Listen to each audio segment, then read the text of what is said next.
Welcome back, family. So, your boy Boosie, little Boosie Badass, is in the news once again. He was arrested once again, which is nothing new to him. He's been jammed up a number of times.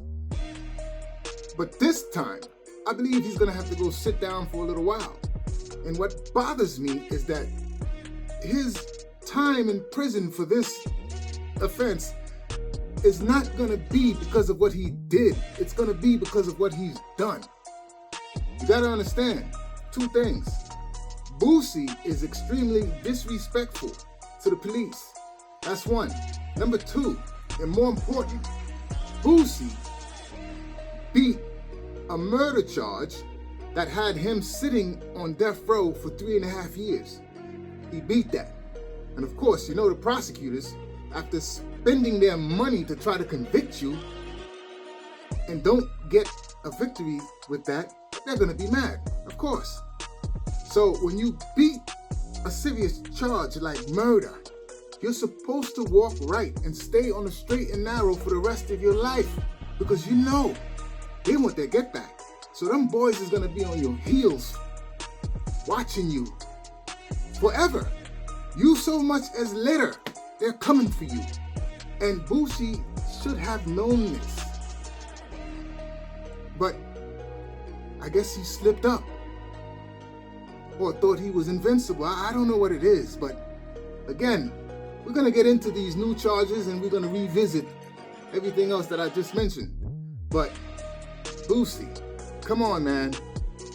Now, I gotta be honest with you, and I'm speaking for myself and the people in my immediate circle. But truth be told, we really aren't that familiar with Boosie for his music. Boosie didn't ring off up here in New York like he did down south. He is a true Southern legend, but we know Boosie more or less for his antics and his stances and his views, which oftentimes I agree with. He goes about delivering it in a way that may not be palatable to most people, but most of the time I agree with what he's saying, and I agree with the fact that he's taking a stand on what he believes. This is me. This is why I fucks with Boosie. Like I said before, Boosie has had a lot of run-ins with the cops. He might be being harassed at this point for the amount of times he's pulled over. Sometimes it's with legit probable cause. And other times they're probably messing with him because he's Boosie. Whatever the case, I suggest with your encounters with the police, it works better if you humble yourself. I'm finna perform a concert in front of the police. They got me pulled over again. You wanna talk shit? You wanna run your mouth? You want some gangsters front your motherfucking house? We'll set this bitch off. Set this bitch off. We'll set this bitch off. Set this bitch off. Look, bitch, you wanna talk shit? You wanna run your mouth, bitch? You want some haters front your motherfucking house? We gon' set this bitch off. Set this bitch off. We gon' set this bitch off. Set this bitch off. I'm performing in front of fans on the highway. Cities, fuck them. Narcotics, fuck them. Feds, fuck them. DA, fuck them. We don't need you bitches on our street. Say with me, fuck the police. Fuck the police. Without that badge, you a bitch and a half, nigga. Fuck the police. Fuck the police. They can take me right now, I wouldn't give a I'm tired, bro. Tired, bro. I can't even leave my house and sleep, bro. I'm tired, bro. They can take me right now. For disrespect, they can take me right now, I wouldn't give a I'ma fight the first motherfucker I see in that. Best believe I'ma tear y'all up. We gon' tear that up, okay? We gon' tear that up. Look, I'll say this. In life, the least amount of enemies you have, the better. And you don't want to be enemies with the police. I'll leave it at that. Now, on to Boosie's new charges, and this is frustrating for me as well. I'll give you a recount of the story real quick. So, Boosie was in San Diego filming a music video with a group of rappers over there. he had a gun tucked in his waist behind him. Someone who is supposedly an informant was filming it on his live, and the police just so happened to be watching that person's live. Very suspicious to me. But they then dispatch helicopters and a unit to go find Boosie, where they retrieved that gun and he was arrested. Now, here's the kicker.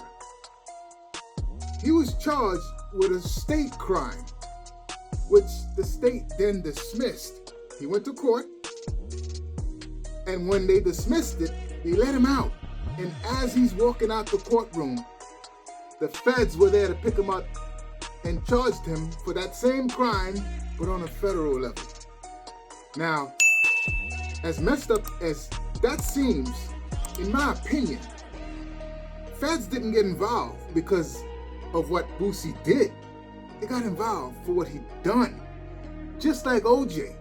OJ beat that murder case, and the feds was on him, on his back like his own shadow, that he never was aware of it. He went, OJ, to retrieve his own items with a buddy of his who just so happened to be carrying a gun, got caught, and were both charged with robbery. OJ sat down for about 10 years for that silly little encounter. OJ never had a gun. He went to retrieve his own items, which were stolen from him. But OJ paid the price, not for what he did, but for what he done. Let's get the account. Right now about Boosie Badass, what the situation is there. So the rapper, whose real name is Torrance Hatch, he's been in and out of trouble with the law. He's been previously convicted of drug offenses.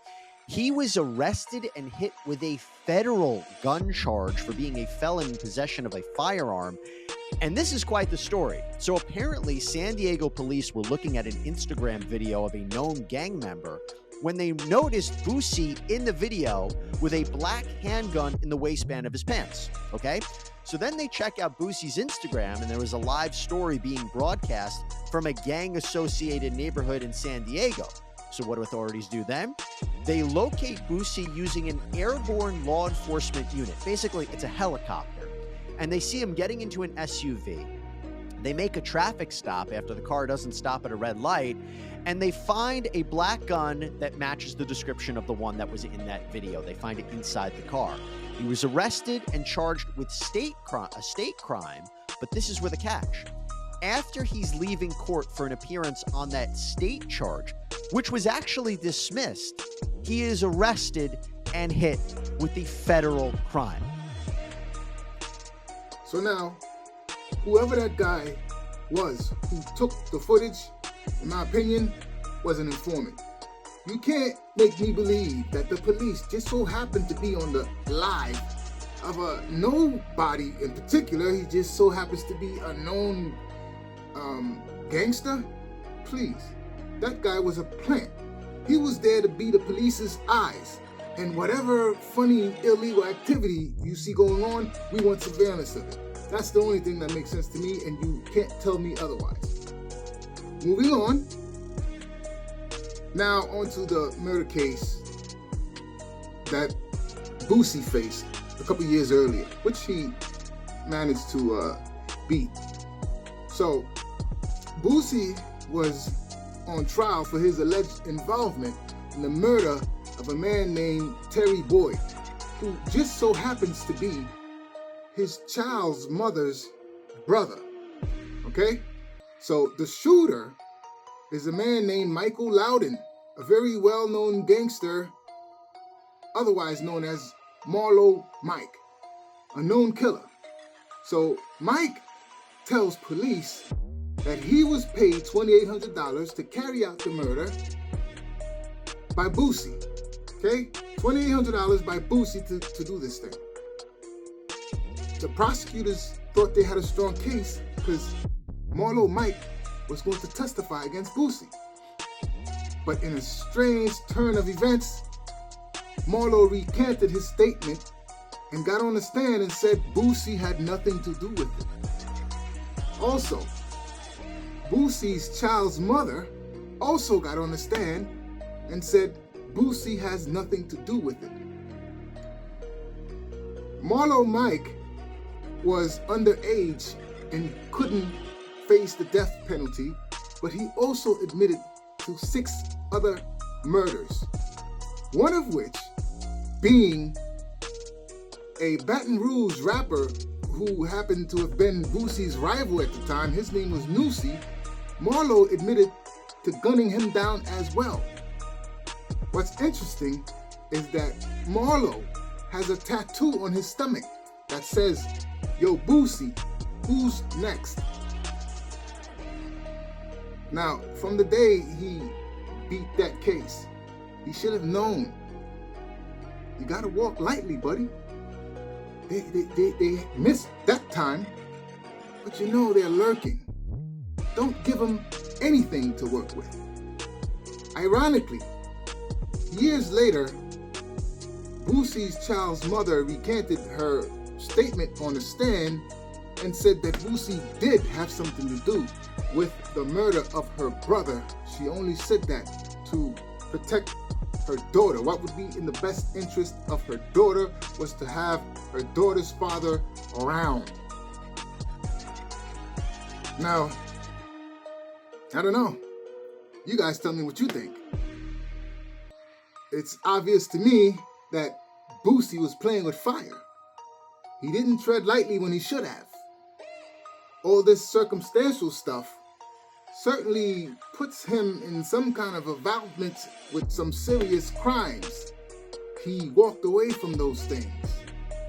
You would think from there out you would humble yourself, not speak to the police in a disrespectful fashion, and not involve yourself in criminal activity. It could just be me, but what do I know? What do y'all think? Do y'all think that one has nothing to do with the other? The fact that he beat that case, the feds should not have the proverbial hard on for him? Should he be able to live the rest of his life carefree and do whatever the hell he wants? Get in the comment and tell me what you think. Thanks for tuning in once again. I'll see you on the next one.